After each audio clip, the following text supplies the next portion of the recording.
Didn't think we'd be back for a second season, did you? Well, neither did we. This is the Not So Much News.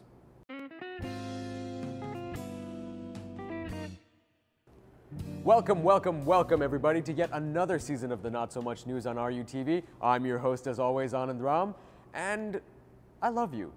Well, as much as a satirical news journalist can love his audience. And I plan to show you exactly how much I love you because every week we at NSM will bring you cutting commentary of the week that was, sharp wit to go along with it, and really edgy transitions. Our top story this week, Stephen Harper and his latest dance craze, the Cabinet Shuffle. Think of it as musical chairs at a party where actually finding a seat makes you the loser. And the clown is running the country. And this clown likes to take breaks during the middle of the party. Childish party analogies aside, Stephen Harper decided to shuffle around several members of his cabinet today in a move to, quote-unquote, fine-tune his team. In this case, fine-tune seems to mean busting down people who've screwed up. Case in point, Lisa Raitt. Yes, Raitt, a woman whose comments I equate to the caliber of MTV reality show producer. She got moved from the Ministry of Natural Resources to the Ministry of Labor, a position that some people consider lesser. Because who cares about the working man, am I right?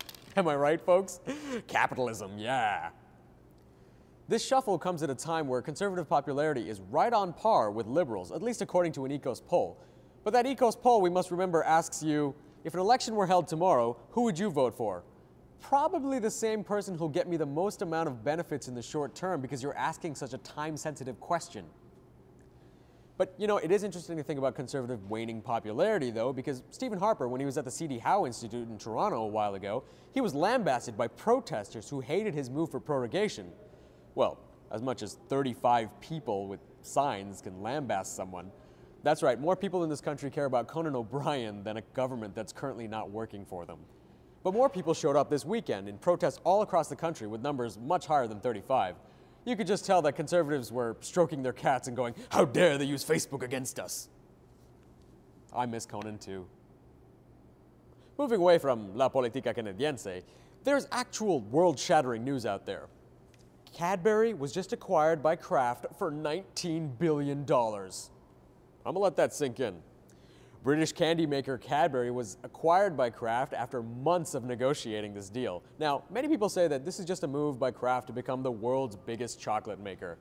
I prefer to be much more conspiratory. Let me explain. So you have Kraft, one of the most powerful food companies in the world. Why do I say that? They make Kraft Dinner, so they automatically control the stomachs and therefore the minds of the most burgeoning demographic in the world, liberal arts students. Secondly, they make two of the most disgusting products known to man, both starting with the letter V, Velveeta and Vegemite. No one can tolerate these products except people who have no control over themselves. And yes, I'm lumping Australians into that category. That can only mean that Kraft pumps mind control additives into these products. So here's where Cadbury comes in. Using the Caramilk secret, they will inject Velveeta, aka mind control additive V1, into Caramilk bars. Secondly, to avoid any more racist jokes, Oreos will no longer have a white middle layer. That will be replaced with Vegemite. Gross. Wily, Kraft. Wily. Life is like a box of chocolates and you're trying to be the orange cream that nobody wants to eat. Except Carly Maga. You might see her in a later episode. You know, we don't just stay here in the Northern Hemisphere. At NSM, we're aware that there's a world out there. I mean, we're pretty diverse. We've got one brown guy on staff. He's not here right now, but I will pass the message along. A story caught our eye this week from that most vocal of South American countries, Venezuela.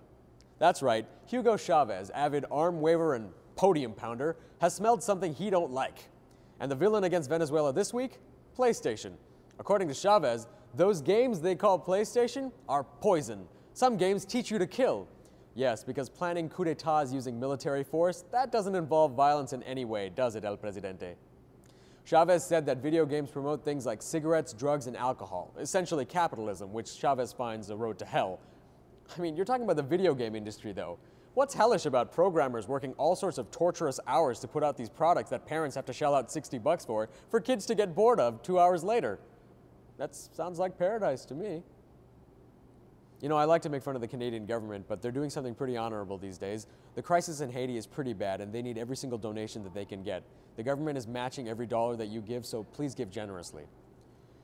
And now to wrap up this wonderful show, one of my favorite segments, this is the Not So Much News in a Minute. An 11-year-old in San Diego had the cops called on him by his vice principal. Supposedly, the boy brought in a homemade motion detector for a science experiment made out of Gatorade bottles. The VP evacuated the school, called the bomb squad, and searched the kid's home. And who said America doesn't stimulate young minds?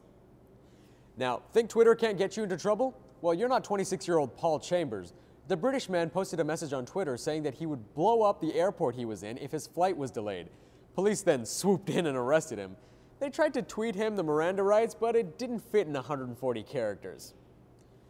Doctors in China removed a chopstick from the brain of a toddler after he stuck it up his nose. Supposedly, the boy fell on the chopstick and it got stuck up there. See, it doesn't matter what language you speak. Mom, it happened again sounds exactly the same. And here's a groundbreaking story. 20 members of a Weight Watchers group in Sweden got together to compare the pounds they burned off over the Christmas break. The problem? The ground started to give way and collapsed as they were measuring themselves. Now, I could make a joke here, but I'll let the heft of the situation sink in. And finally, Toyota announced a massive recall of their cars in North America after worrying that the accelerator pedals may become stuck. 2.3 million Toyotas will be taken off the roads. Now, I don't want to get my hopes up, but we might have a script for Speed 3. And that was the Not So Much News in a Minute. That's actually the end of our first episode of Season 2 on the Not So Much News on RUtv. I hope you enjoyed yourself. I'm Anand Ram, and remember, I'm forever Team Conan. Good night.